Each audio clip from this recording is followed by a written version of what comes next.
राम राम जी। आज की वीडियो में मैं आप सबको सुनाऊंगी बैसाख के महीने में आकड़े का पेड़ सींचने की कहानी। आकड़े का पेड़ वैसाख के महीने में सींचने का बहुत ही बड़ा पुण्य है, बहुत ज़्यादा धर्म मिलता है। इससे हमें बहुत ही शुभ होता है आकड़े का पेड़ का पूजन करना, आकड़े के पेड़ को सींचना। बैसाख के महीने में बड़, पीपल, आकड़ा, नीम, जितने पेड़, जो भी पेड़ हो आप से सींचे जाए वो सब पेड़ सींचने चाहिए।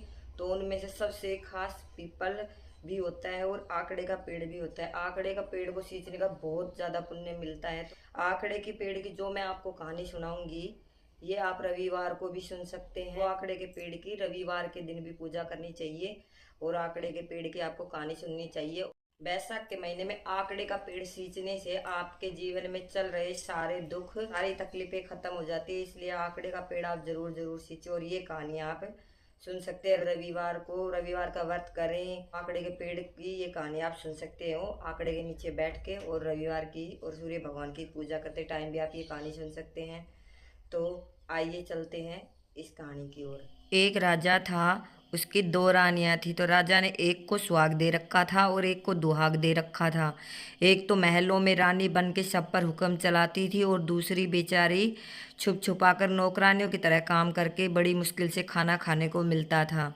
और वो भगवान को बहुत मानती थी, भगवान की पूजा करती थी। एक रानी तो राजा को बहुत प्रिय थी और दूसरी राजा के साथ के लिए तरसती रहती थी। वो दिन भर बेचारी महलों में काम करती थी, तब उसको जाके खाना खाने को मिलता था।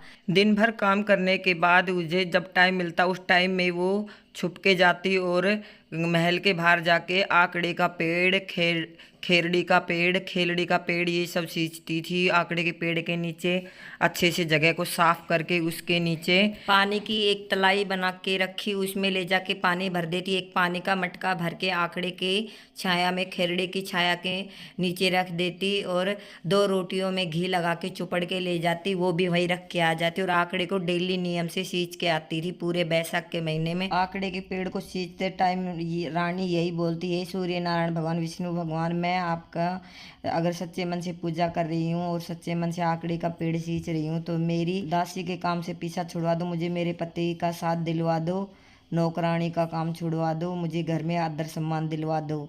एक दिन उसकी वो जो दूसरी सौतन थी राजा की रानी, उसने उसको आकड़े की ये सब पूजा करते हुए देख लिया। तो वो सर दर्द का बहाना बना के नौटंकी रचा के और महल में सो गई। कोप भवन में जाके अब राजा आए, राजा पूछने लगे क्या हो गया रानी के, राजा घर पे आए आपके पति और आप सो रही हो। तो वो कहने लगी मेरे को तो सब चीजों में बदबू आ रही है। बोले किस चीज की? हमारे राज्य में जितने भी आकड़े के पेड़ हैं वो सब कटवा दो, मुझे उनकी बहुत ज्यादा बदबू आ रही है, उससे मेरे सिर में दर्द हो रहा है। राजा को रानी इतनी प्रिय थी, उसकी सारी बातें मानते थे। अब राजा ने रानी की बात को माना और जाके सैनिकों को आदेश दिया कि नगर में जितने भी हमारे राज्य में पेड़ पौधे हैं, आकड़े के या किसी भी चीज के पेड़ पौधे हो, सबको कटवा देना चाहिए, एक भी पेड़ नहीं बचना चाहिए। सैनिकों ने सारे राज्य के पेड़ चुन चुन के कटवा दिए। एक पेड़ खेजड़ी का और एक आकड़े का पेड़ एक मिट्टी के टीले के पीछे छुप के रह गया, वो दिखाई नहीं दिया। तो रानी ढूंढते ढूंढते आके छुप के उसकी पूजा करने लगी, उस आकड़े के पेड़ को और खेरड़ी के पेड़ को सींचने लगी। और वहाँ पे आके वहाँ पे उसने सुंदर सी तलाई बना ली, उसमें लाके रोज पानी भर देती, उसके नीचे फिर से एक मटका पानी का भर के रख देती घड़ा, और दो रोटियां लाके चौपड़ के वो भी रख देती थी, पक्षियों को नाच डाल देती थी। और आकड़े के पेड़ को इतना रोज इतना पानी डाल के इतना सींच के जाती थी, वो आकड़े का पेड़ बहुत बड़ा और हरा भरा हो गया। अब एक दिन राजा शिकार खेलने के लिए जंगल में निकला, उनकी प्यास के मारे ऐसी जान निकलने लगी। सैनिकों से कहने लगा जाओ सैनिकों मेरे लिए कहीं से भी पानी लेके आओ। सारे सैनिक दूर दूर तक पानी ढूंढ के आ गए, उनको कहीं भी पानी नहीं मिला। कहने लगे महाराज ऐसे भड़भंग ऐसे सूखे में कहीं भी पानी की कोई व्यवस्था नहीं है और कहीं भी कोई छाया नहीं है, ऐसे में कैसे जीवन चलेगा, हम आपको कहाँ से पानी ला के दें महाराज, दूर दूर तक पानी नहीं दिखाई दे रहा है। फिर सैनिक बोले महाराज दूर वो रेत के टीले के पीछे एक पेड़ हरा भरा दिखाई दे रहा, वहां चल के देखते हैं वो क्यों हरा है, और वहां कुछ मिल जाए तो आप चल सकते हैं तो वहां तक चलो। राजा को सैनिक अपने साथ घोड़ों पे बैठा के लेके गए तो देखा है वो पेड़ बहुत हरा भरा हो रखा है। राजा ने पहले तो उस पेड़ की छाया में बैठ के सैनिकों के साथ में खूब आराम से सांस ली, आराम किया, फिर मटकी में से पानी पिया। मटकी का पानी बहुत ठंडा था, बैसाख का महीना चल रहा था।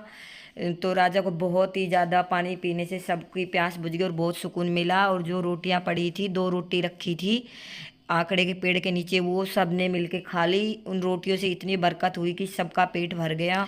और फिर राजा कहने लगा, ये तो इसमें तो भाई जरूर किसी सुहागिन भागिन औरत ने सच्चे मन से आकड़े के पेड़ की पूजा करिए, सींचा है आकड़े के पेड़ को। इसके तो तली में जो पानी है वो खत्म ही नहीं हो रहा है। एक काम करो, अपने जो घोड़े हैं इनको भी पानी पिला दो। उनको भी पानी पिला दिया, फिर भी पानी की तलाई भरे की भरी रह गई। राजा बोले, जिस भी सुहागिन औरत ने सींचा है आकड़े के पेड़ को, वो बड़े सच्चे मन से पूजा करके गई है इस आकड़े के नीचे, उसके ही पूजा के पुण्य का प्रताप और ये फल है जिससे हमारी सबकी जान बच गई। राजा आए सैनिकों के साथ में अपने नगर में, तो रानी कहने लगी, महाराज क्या बात है, बड़े थके थके नजर आ रहे हो। राजा कहने लगे, रानी आज तो हम मर ही जाते, बस किसी सुहागिन औरत के प्रताप से ही हम बच गए। आज हम जंगल में फंस गए थे, ना कहीं छाया मिली, ना कहीं पानी, ना कुछ खाने को।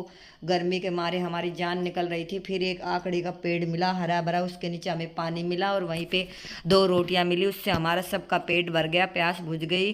तब जाके हमें आराम मिला और मैं यहाँ महल तक चल के आया हूँ, नहीं तो आज मैं मर जाता। रानी बोली, ये सब वही तो करती है तुम्हारी दासी रानी, वही जाती है छुप छुप के, मैं छत से देखती हूँ वही पूजा करके आती है, वही करती है, तभी तो मैंने सारे आकड़े के पेड़ कटवा दिए आपसे। तब बोले, अच्छा तुम्हारे मन में इतना छल और इतना पाप भरा है, मुझे लगा कि तुम्हें सच में इनमें से बदबू आ रही है, तुम बीमार हो रही हो, इसलिए मैंने तुम्हारे कहने में आके नगर के सारे पेड़ कटवा दिए।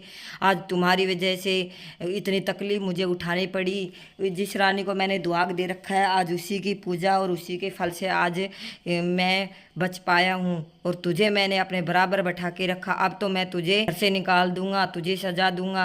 राजा गए, जाके उस रानी को कहने लगे, तू ही है मेरी महलों की रानी, आजा तू ही मेरे साथ में रहेगी, तुझे ही मैं अपने साथ रखूंगा। कहने लगा, मैं तो महाराज जी आपकी दासी हूँ, जहाँ बिठाओगे वहाँ बैठ जाऊंगी, जहाँ उठाओगे वहाँ उठ जाऊंगी। बोले, नहीं तुम दासी नहीं हो, दासी तो ये है, अब इसको मिलेगी सजा, हमारे महल की धेली के अंदर चिनवा दूंगा नीचे, और आते जाते भी सब ठोकर मारेंगे, आते भी और सब ठोकर मारेंगे जाते भी, इसको ऐसी सजा मिलनी चाहिए। राजा ने उस रानी को दुहाग दिया और पहले वाली को सुहाग दिया। तो ये थी बैसाख के महीने में आकड़े के पेड़ को सींचने की कहानी। आप भी सच्चे मन से बैसाख के महीने में आकड़े के पेड़ सींचेंगी तो आपके भी सारी दुख तकलीफें दूर हो जाएंगी, भगवान श्री विष्णु जी का आशीर्वाद मिलेगा, सूर्य नारायण जी का। आप ये कहानी रविवार को भी सुने और बैसाख के महीने में भी सुने, इससे आपको सूर्य और विष्णु भगवान दोनों का आशीर्वाद मिलेगा और आपके जीवन के सारे दुख खत्म हो जाएंगे। वीडियो अच्छी लगी तो लाइक करें, कमेंट करें और वीडियो को शेयर ज़रूर करें।